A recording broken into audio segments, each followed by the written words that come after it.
जैसे सोमवार का दिन भोलेनाथ को समर्पित होता है, शनिवार का दिन शनिदेव को समर्पित होता है, ठीक उसी तरह से रविवार का दिन भगवान सूर्य को समर्पित होता है। तो चलिए सुनते हैं सूर्य देवता की कहानी। एक बुढ़िया थी। उसका नियम था प्रति रविवार को सवेरे ही आदि स्नान कर घर को गोबर से लीप कर फिर भोजन तैयार कर भगवान को भोग लगाकर स्वयं भोजन करती थी। ऐसा व्रत करने से उसका घर अनेक प्रकार के धन धान्य से पूर्ण था। श्री हरि की कृपा से घर में किसी प्रकार का विघ्न या दुख नहीं था। सब प्रकार से घर में आनंद रहता था।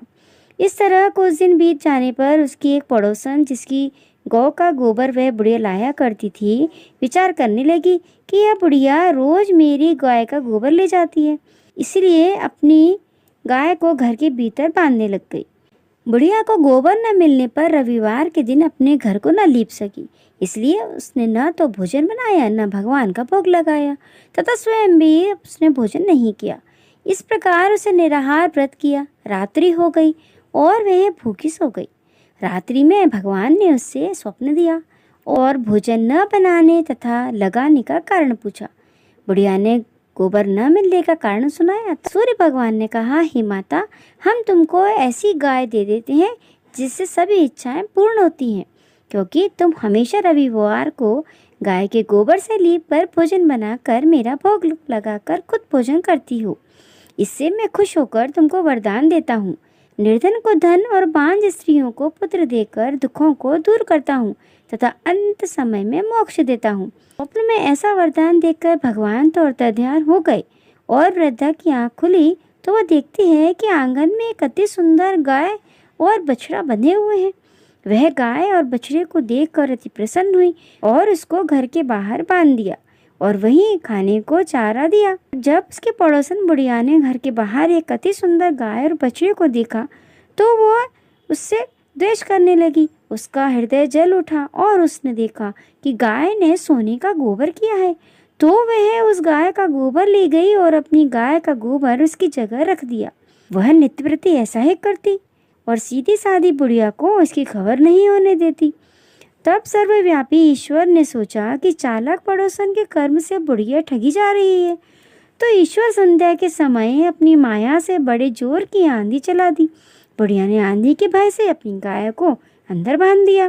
प्रातःकाल जब बुढ़िया ने देखा कि गाय ने सोने का गोबर दिया तो उसके आश्चर्य की सीमा न रही और वह प्रतिदिन गाय को घर के भीतर ही बांधने लगी। उधर पड़ोसन ने देखा कि बुढ़िया गाय को घर के भीतर बांधने लगी है और उसका सोने का गोबर उठाने को भी नहीं मिल रहा, तो वह ईर्ष्या से जल उठी और कुछ उपाय न देख पड़ोसन ने उस देश के राजा की सभा में जाकर कहा, महाराज, मेरे पड़ोस में एक बुढ़िया रहती है।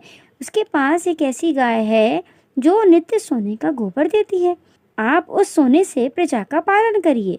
वह वृद्धा इतने सोने का क्या करेगी? राजा ने यह बात सुनकर अपने दूतों को वृद्धा के घर पर भेज दिया। यह प्रातः ईश्वर का भोग लगा भोजन ग्रहण करने जा रही थी कि राजा के कर्मचारी गाय खोल कर ले गए। बुढ़िया काफी रोई, चिल्लाई, किंतु कर्मचारियों ने कोई नहीं सुनी। उस बुढ़िया ने गौ के वियोग में भोजन न खाया और न ही रात भर सोई। ईश्वर से गौ को पुनः पाने के लिए प्रार्थना करती रही। उधर राजा गौ को देखकर बहुत प्रसन्न हुआ, लेकिन सुबह जैसे ही वह उठा सारा महल गोबर से भरा दिखाई देने लगा। राजा यह देख घबरा गया। भगवान ने रात्रि में राजा को स्वप्न में कहा, हे राजा, गाय बुढ़िया को लौटाने में ही तेरा भला है। उसके रविवार के व्रत से प्रसन्न होकर मैंने उसे ये गाय दी थी। प्रातः होते ही राजा ने बुढ़िया को बुलाकर उसकी गाय उसको वापस दे दी और उसको बहुत सारा धन दान देकर उसे सम्मान से लौटा दिया। उसके पड़ोसन को बुलाकर उचित दंड दिया। इतना करने के बाद राजा के महल से गंदगी दूर हुई। उसी दिन से राजा ने नगरवासियों को आदेश दिया कि राज्य की तथा सभी समस्त मनोकामनाओं की पूर्ति के लिए रविवार का व्रत रखा करो। व्रत करने से नगर के लोग सुखी जीवन व्यतीत करने लगे। कोई भी बीमारी तथा प्रकृति का प्रकोप उस नगर में नहीं होता था। सारी प्रजा सुख से रहने लगी। बोलिए सूर्यदेव भगवान की जय। आशा है आपको ये सूर्यदेव की कहानी पसंद आई होगी।